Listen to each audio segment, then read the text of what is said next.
आजपासून राज्य विधिमंडळाचं पावसाळी अधिवेशन मुंबईतील विधान भवनात एकूण 13 दिवस कामकाज चालणार।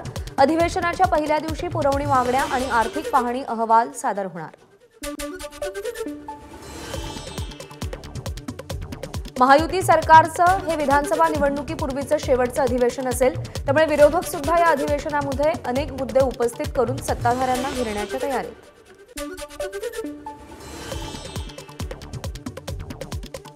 विधिमंडळाच्या पावसाळी अधिवेशनाला आजपासून सुरुवात। अधिवेशनाच्या पूर्वसंध्येला सह्याद्री अतिथीगृहावर सत्ताधाऱ्यांकडून चहापानाचा कार्यक्रम। मुख्यमंत्री, उपमुख्यमंत्री आणि मंत्रिमंडळातील सदस्य उपस्थित।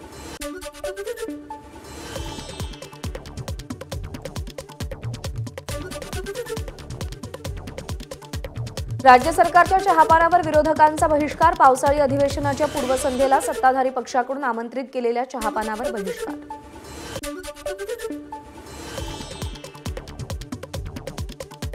विरोधकांनी प्रथेप्रमाणे चहापानावर बहिष्कार टाकला। उपमुख्यमंत्री फडणवीसांचा विरोधकांना टोला। पाठ्यपुस्तकात खोटं बोल पण रेटून बोल हा विरोधकांचा पवित्रा। फडणवीसांची टीका।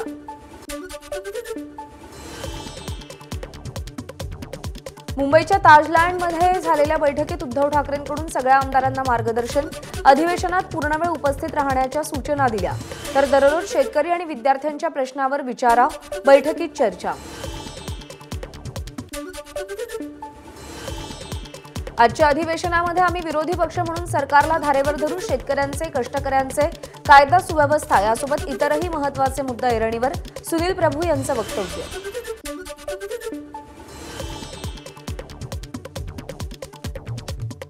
उपमुख्यमंत्री अजित पवार यांच्या नाराजीच्या चर्चा पुन्हा सुरू। अधिवेशन पार्श्वभूमीवर मुख्यमंत्री आणि दोन्ही उपमुख्यमंत्र्यांनी पत्रकार परिषद घेतली। यामध्ये मुख्यमंत्री शिंदेंच्या विनोदांना फडणवीस दाद देत आहेत, मात्र अजित पवारांचा चेहरा मात्र गंभीर। लोकसभेत पराभूत झालेल्या उमेदवारांशी देवेंद्र फडणवीसांनी चर्चा केली। पराभवानं खचून न जाता आता विधानसभेसाठी सर्वांनी ताकदीनं कामाला लागूया। बैठकीत देवेंद्र फडणवीसांचे सगळ्यांना आदेश।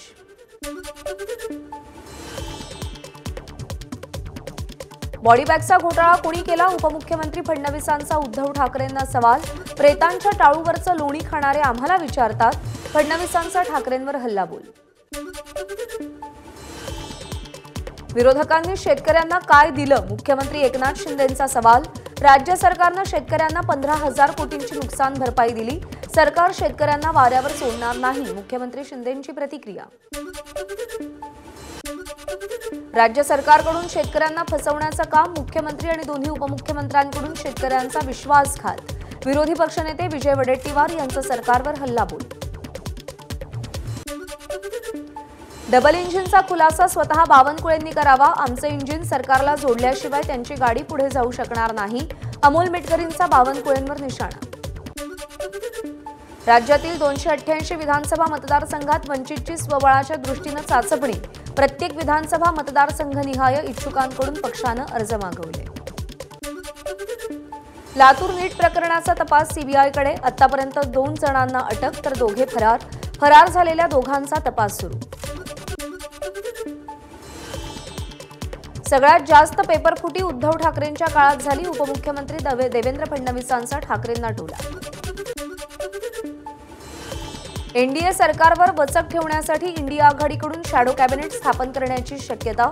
राहुल गांधींची संकल्पना असल्याची माहिती। ओव्हरसीज काँग्रेस अध्यक्षपदी पुन्हा एकदा सॅम पित्रोदांची नियुक्ती। काँग्रेस अध्यक्ष मल्लिकार्जुन खरगे यांनी सॅम पित्रोदा यांची नियुक्ती जाहीर केली। विधान परिषदेत राष्ट्रवादीला पूर्व विदर्भात संधी द्यावी। राष्ट्रवादीच्या नेत्यांची अजित पवारांकडे मागणी। मराठा आरक्षण विरोधातील सगळ्या याचिकांवर आज मुंबई उच्च न्यायालयाच्या पूर्वपीठाकडे सुनावणी। राज्य सरकारनं मराठा समाजाला नोकरी आणि शिक्षणामध्ये दिलेलं आरक्षण वैध की अवैध यावर सुनावणी होणार। जुलैच्या शेवटच्या आठवड्यात पुण्यातील रेसकोर्स मैदानावरती मनोज जरांगेंची सभा। पश्चिम महाराष्ट्रातील मराठा समाजाला उपस्थित राहण्याचं आवाहन।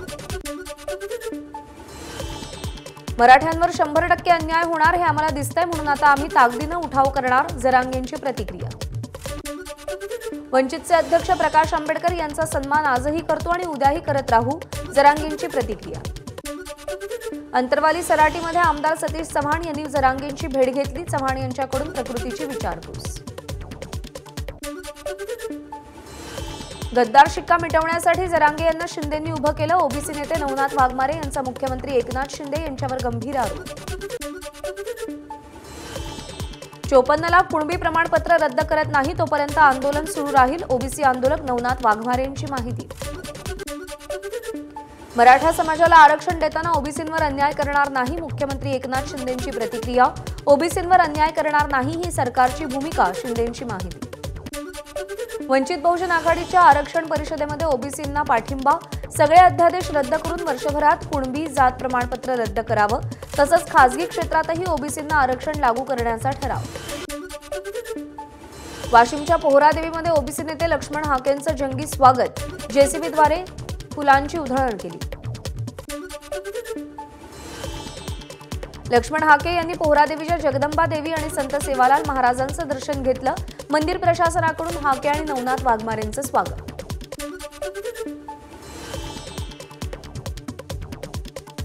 मुंबईच्या आचार्य मराठे कॉलेजमध्ये लागू करण्यात आलेल्या हिजाबबंदी विरोधात विद्यार्थ्यांची याचिका उच्च न्यायालयाने फेटाळली। हा धार्मिक नाही तर शिस्तीचा भाग। कॉलेजच्या मुख्याध्यापिका विद्यागौरी लेलेंची प्रतिक्रिया। पाठ्यपुस्तकात मनुस्मृतीचा श्लोक नाही। मनुस्मृतीला कोणाचंही समर्थन नाही। उपमुख्यमंत्री अजित पवारांचं स्पष्टीकरण।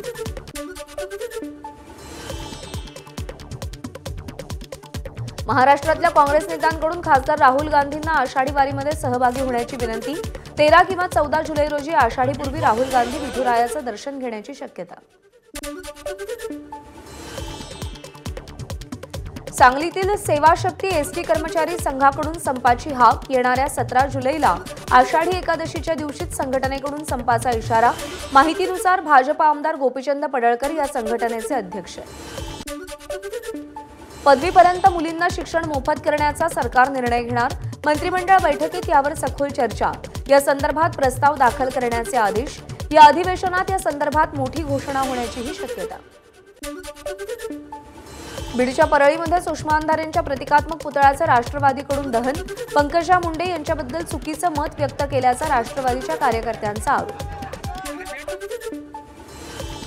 तुम्ही ज्या रस्त्याने मुंबईहून परळीला येता तो रस्ता पंकजा मुंडेंनीच केलाय। भाजपवर बोलल्यानंतर प्रसिद्धी मिळते म्हणून अंधारे मुंडेंना बोलतात। सुषमा अंधारेंनी केलेल्या टीकेला भाजपचे प्रवक्ते राम कुलकर्णींचं प्रत्युत्तर। बीड शहरातील रस्त्यांविरोधात मनसेचं सरण रचून आंदोलन। शहरातील नगर रोड, मोंढा रोड, पालवन रोड या रस्त्यांची दुरावस्था। महापालिका रस्त्याच्या समस्येकडे दुर्लक्ष करत असल्याचा मनसेचा आरोप। वाशिमच्या रिसोड तालुक्यातील वाकदमध्ये ग्रामपंचायतीचा दुर्लक्षित कारभार। ग्रामविकास अधिकारी हजर नसल्यामुळे अनेक विकास कामं ठप्प। ग्रामपंचायतीविरोधात उपसरपंच आणि सदस्यांचं आंदोलन। पुण्यामध्ये इंद्रायणीचं प्रदूषित पाणी आणून त्याची प्रतिकात्मक पालखी काढत ठाकरे गटाचं आंदोलन। इंद्रायणीच्या प्रदूषणावर गेली अनेक दशकं आंदोलनं होऊनही महाराष्ट्र प्रदूषण नियंत्रण मंडळ निद्रावस्थेत। ठाकरे गटाचा आरोप। विद्यार्थ्यांच्या जीवाशी खेळणाऱ्या बेशिस्त स्कूल बस चालकांवर ठाणे प्रादेशिक परिवहन विभागाची कारवाई। एकूण 103 बसेस फिटनेसमध्ये नापास ठरल्या। बस चालकांकडून 17,60,000चा दंड वसूल। शाळा सुरू होऊन 15 दिवस उलटूनही विद्यार्थी गणवेश आणि पुस्तकांपासून वंचित। आरटीई अंतर्गत शिकणाऱ्या विद्यार्थ्यांची परवड। पुस्तकं मिळाली नाही तर उपोषण करणार। ठाणे महापालिका मुख्यालयासमोर पालक आक्रमक। नालासोपारा पूर्वेकडील वलईपाडा इथल्या संतोषी माता मंदिराच्या पाठीमागे मॉब लिंचिंग। 23 वर्षीय तरुणाला चोर समजून 8 ते 10 इसमांकडून मारहाण। तरुणाचा मृत्यू। गुन्हा दाखल। पोलिसांकडून आरोपींचा शोध सुरू। मुंबईच्या सर्वाधिक दरडप्रवण क्षेत्रामध्ये मुख्यमंत्री शिंदेंकडून पाहणी। एन विभागातील जागृतीनगर मेट्रो स्थानक। असल्फा विलेज विभागातील दरडप्रवण भागाचा समावेश। मुंबई महानगरपालिका आयुक्त भूषण गगराणी देखील उपस्थित। मांजरपोळ गोशाळांना सरकारकडून मदतीचा हात हवा। पशुधन वाचवण्यासाठी आवश्यक सहयोग मिळावा या उद्देशाने मंत्री मंगलप्रभात लोढांचं मुख्यमंत्री एकनाथ शिंदेंना पत्र। रत्नागिरीच्या खेडमधील कशेडी बोगद्यातील गळतीची केंद्रीय रस्ते वाहतूक मंत्रालयाच्या प्रादेशिक अधिकाऱ्यांकडून पाहणी। गळती थांबवण्यासाठी स्वतंत्र एजन्सीची नेमणूक। पुण्याच्या एफसी रोडवरच्या ड्रग्ज पार्टी प्रकरणी मेफेड्रॉनचं सेवन करणाऱ्यांवर आणखी एक गुन्हा दाखल। या प्रकरणी पोलिसांचा अधिक तपास सुरू। राज्याचे गृहमंत्री घरं आणि पक्ष फोडण्यात व्यस्त। आपण गृहमंत्री आहोत हेच देवेंद्र फडणवीस विसरले। पुणे ड्रग्ज प्रकरणावरून आमदार रोहित पवारांची देवेंद्र फडणवीसांवर टीका। पुणे पोलिसांच्या अंमली पदार्थ विरोधी पथकानं जप्त केले कोट्यवधी रुपयांचे अंमली पदार्थ। गांजा, कोकेन, एमडी यासारखे अनेक ड्रग्जची पुण्यामध्ये विक्री। बार्टी सारथी महाज्योतीच्या विद्यार्थ्यांची कोणतीही फेलोशिप प्रलंबित ठेवणार नाही। मंत्रिमंडळ बैठकीत मुख्यमंत्री शिंदेंचा निर्णय। लोकसभा निवडणुकीत वादग्रस्त ठरलेल्या बीडच्या जिल्हाधिकारी दीपा मुधोळ मुंडे यांची अखेर बदली। बीडच्या जिल्हाधिकारीपदी अविनाश पाठक यांची नियुक्ती। मीरा भाईंदरचे भाजपचे माजी आमदार नरेंद्र मेहता ट्रोल। पत्नीसोबत पदवीधर मतदानाचा फोटो पोस्ट करत मतदान करण्याचं आवाहन केलं। मात्र 8वी पास असणाऱ्या मेहतांनी मतदान कसं केलं लोकांचा सवाल। तर माझ्याशी बोलताना मतदान न केल्याचं मेहतांकडून स्पष्टीकरण। चौंडीमध्ये होणारे यशवंत सेनेचं उपोषण आंदोलन तात्पुरतं स्थगित। उपमुख्यमंत्री फडणवीसांनी मुंबईमध्ये यशवंत सेनेच्या पदाधिकाऱ्यांची बैठक बोलावली। धनगर समाजाचा एसटी प्रवर्गामध्ये समावेश करून आरक्षण देण्याची यशवंत सेनेची मागणी। राज्यामध्ये 1,40,00,000 लिटर दूध भेसळयुक्त। शासनानं कडक कारवाई केल्यास शेतकऱ्यांना 40 रुपये भाव मिळेल। भाजप आमदार समाधान अवताडेंची प्रतिक्रिया। डोंबिवलीतील एमआयडीसीमध्ये आज पाणी पुरवठा बंद राहणार। देखभाल आणि दुरुस्तीच्या कामामुळे पाणी पुरवठा बंद असेल। मुंबईच्या साकीनाका, कुर्ला, सांदिवली परिसरात पाणी टंचाई। आमदार दिलीप लांडेंनी पालिका एल विभागावर मोर्चा काढत पालिका अधिकाऱ्यांना घेराव घातला। मुंबईमध्ये मेट्रो 3 लवकरच सुरू होणार। राज्य शासनाच्या हिश्श्याची 1163 कोटी रक्कम एमएमआरडीएला देण्याऐवजी मुंबई मेट्रो रेल कॉर्पोरेशनला देण्यास मंत्रिमंडळ बैठकीत मान्यता। मुंबईमध्ये 300 एकरचं सेंट्रल पार्क उभारणार। रेसकोर्सवरती 1 इंचही बांधकाम करणार नाही। आदित्य ठाकरेंच्या आरोपांना मुख्यमंत्र्यांचं उत्तर। पश्चिम रेल्वे स्थानकांच्या पाट्यांमध्ये बदल। बोरिवली स्थानकाची पाटी तिरंगी रंगामध्ये तयार, तर पाटी बदलण्याचा पहिला मान बोरिवली स्थानकाला मिळाला। महागाई कमी करण्यासाठी केंद्र सरकारचा मोठा निर्णय। दूध पावडर, मका, सूर्यफूल आणि मोहरीच्या तेलावर आयात शुल्क घटवलं। परदेशी माल आयात झाल्यानं उत्पादक देशातील शेतकऱ्यांची नाराजी ओढवण्याची शक्यता। मुंबई उपनगरीय रेल्वेतील मृत्यूदर जगात सर्वाधिक असणं लज्जास्पद। हायकोर्टाचे खडे बोल। दररोज सरासरी 7 लोकांचा मृत्यू। लोकलनं प्रवास करणं युद्धावर जाण्यासारखं। पालघरमधल्या प्रवाशाचा याचिकेतून आरोप। नवी मुंबई महानगरपालिकेच्या माध्यमातून पाम बीच मार्गालगत सुमारे 5 किलोमीटर लांबीच्या सायकल ट्रॅकची निर्मिती। प्रदूषणमुक्त आणि पर्यावरणपूरक शहर घडवण्यासाठी सायकल ट्रॅक। यंदाच्या गणेशोत्सवात श्रीमंत दगडूशेठ हलवाई मंदिरात हिमाचल प्रदेशातील जटोली शिवमंदिर साकारण्यात येणार। दगडूशेठ हलवाई सार्वजनिक गणपती ट्रस्टच्या 132व्या वर्षानिमित्त विशेष सजावट केली जाईल। कशेडी बोगदा करत असताना सुरक्षा आणि कामाचा दर्जा निकृष्ट। कशेडीच्या टनेलमधून पाईपलाईन टाकून खेड शहराला पाणीपुरवठा करा। मनसेच्या वैभव खेडेकरांची केंद्र सरकारकडे मागणी। पुण्याहून भोरमार्गे महाडला जाणाऱ्या मार्गावरील वरंधा घाट अवजड वाहतुकीकरता बंद। 31 ऑगस्टपर्यंत घाट बंद ठेवण्याचा जिल्हाधिकाऱ्यांचा आदेश। रायगड जिल्ह्यामध्ये मुसळधार पावसाची हजेरी। रोहा शहरातील रस्त्यांवरती पाणी साचलं। सिंधुदुर्ग जिल्ह्यात मुसळधार पाऊस। शेतीला पूरक पाऊस पडत असल्यानं शेतकऱ्यांकडून समाधान। सिंधुदुर्गात आतापर्यंत 613 मिलीमीटर पावसाची नोंद। कोल्हापूर जिल्ह्यातील राऊतवाडी धबधबा प्रवाहित। राऊतवाडी धबधब्यावर पर्यटकांची गर्दी। कोकणात 2 दिवसापासून मुसळधार पाऊस। याचाच फायदा घेत सोशल मीडियावर 2021चा जुना व्हिडिओ व्हायरल करत कुंभारली घाटाबाबत संपर्क। रत्नागिरीतील जैतापूरमध्ये हर्षद मांजरेकरांच्या आंबाबागेच्या तारेमध्ये चक्क काळा बिबट्या अडकला। माहिती मिळताच वनविभागाकडून बिबट्याला रेस्क्यू करून नैसर्गिक अधिवासात सोडलं।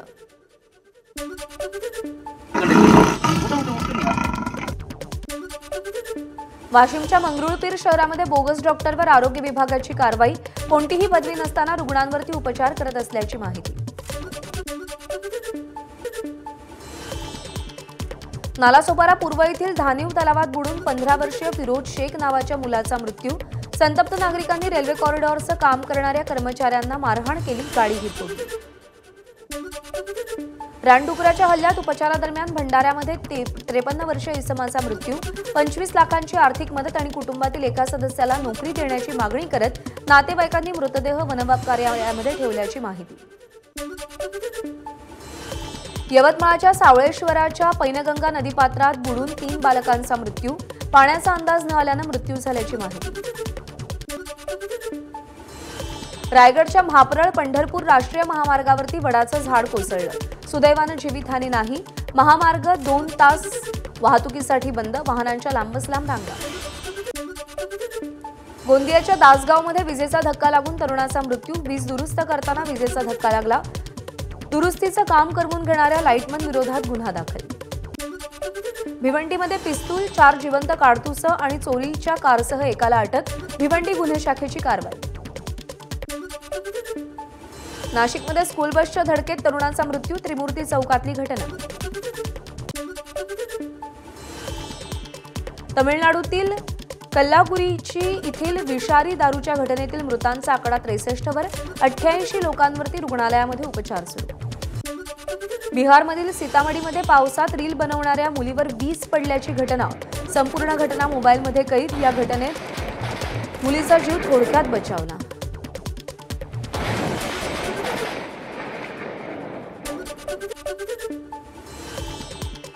राजस्थानमध्ये मुसळधार पावसाची हजेरी, राजस्थानच्या धौलपूरमध्ये जोरदार पावसामुळे ठिकठिकाणी पाणी साचल्याचं दृश्य।